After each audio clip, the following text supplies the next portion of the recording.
Okay, so have you ever just dreamed of getting that super fast, blazing internet, but without having to wait weeks for somebody to come and dig up your entire street? Well, today, we're going to unplug from the old way of doing things and take a look at a really game-changing technology. It's called AirFiber. So to really get why something like AirFiber is such a big deal, we've got to talk about this huge problem, a hurdle, really, in our modern world, and that's the digital divide. You've probably heard of it. It's that, super frustrating gap between the people who can stream and work and learn online without any issues and, well, everybody else who can't. I mean, this is a super common frustration, right? You see all these ads for incredible, mind-blowing gigabit speeds, and then you get all excited, you go check your address, and nope, nothing. So what's the holdup? Seriously, why does a fast, reliable internet connection still feel like a luxury for so many people out there? Well, the core of the problem, it's physical. It's all about the wires. Think about traditional internet, right? Fiber, DSL, cable.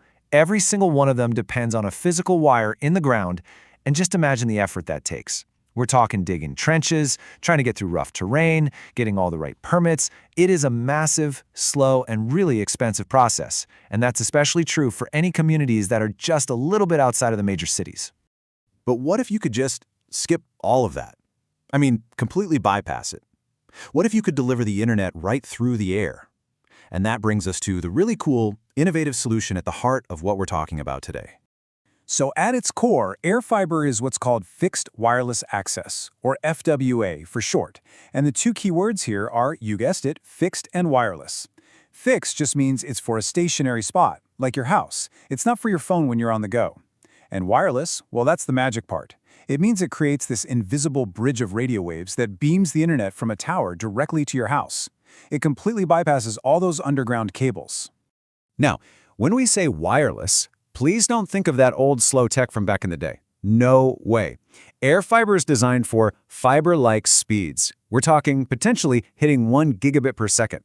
Now, okay, most of the plans you'll see out there today offer a very respectable 30 to 300 megabits per second. But let's be real, that is more than enough for 4K streaming, all your gaming, and a whole family trying to work from home at the same time. But speed isn't the whole story. Not at all. There's also this thing called latency. Or if you're a gamer, you probably just call it ping. It's basically the reaction time of your connection.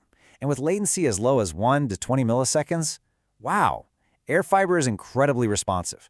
That is absolutely perfect for those high-stakes video calls for work, or for those competitive online matches where every single split second really, really counts. Okay, now let's talk about installation. Just think back. Remember the weeks or sometimes even months it can take to get traditional fiber set up? Well, AirFiber is a completely different story. It's pretty much plug and play. A technician can often get you fully up and running online in just a few hours. A few hours, that's it. All right, so we've established it's fast, it's responsive, and it's super quick to install. But how does this all actually work? Like, how does the signal get from the internet's main backbone all the way to your laptop screen? Let's trace that journey from start to finish. Okay, so here's how it goes. Step 1. It all starts on what you can think of as the internet's main superhighway, that big fiber optic network. Then, step 2, at a local tower, all that data gets converted into a wireless signal. It uses these really high-frequency airwaves, kind of like the ones used for 5G, that can carry just massive amounts of data. Step 3, from that tower, a small receiver, like a little dish on your roof, catches that signal. And finally, step 4, a simple cable connects that dish to your router inside, and boom, you've got a Wi-Fi hotspot for all your devices. It's a really elegant and direct path. So I know this technology sounds pretty amazing, right? But like any tech out there, it is not a magic bullet. It definitely has its own set of trade-offs. So let's get a really clear, balanced look at the promise versus the reality. All right, let's start with the pros. For one, it's a fantastic tool for connecting those underserved areas we talked about. It can deliver some seriously impressive speeds, and it saves a ton of money on those massive infrastructure costs. Now, for the cons, and this is a big one. It absolutely requires a clear, direct line of sight to the tower. Buildings, hills, even a bunch of dense trees can block that signal.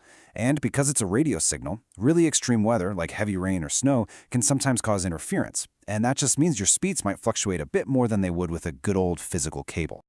Okay, so with all of that in mind, the good and the bad, it really brings us to the most important question of all. Who is this technology actually for? Is it for you? Well, AirFiber could be a total game changer if you're someone living in a rural area that the big traditional providers have just, skipped over. It's also an excellent choice if your only other options are that super slow DSL or really unreliable satellite internet. Oh, and it's perfect if you need a high-speed connection set up like yesterday.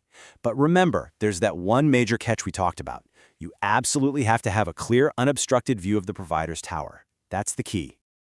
It's pretty clear that technologies like AirFiber are helping to close that digital divide way faster than ever before. And all this pushes us to ask a much bigger question, doesn't it? As wireless tech gets even faster and more reliable, are we actually headed for a future where our main connection to the entire digital world isn't a physical plug in the wall anymore?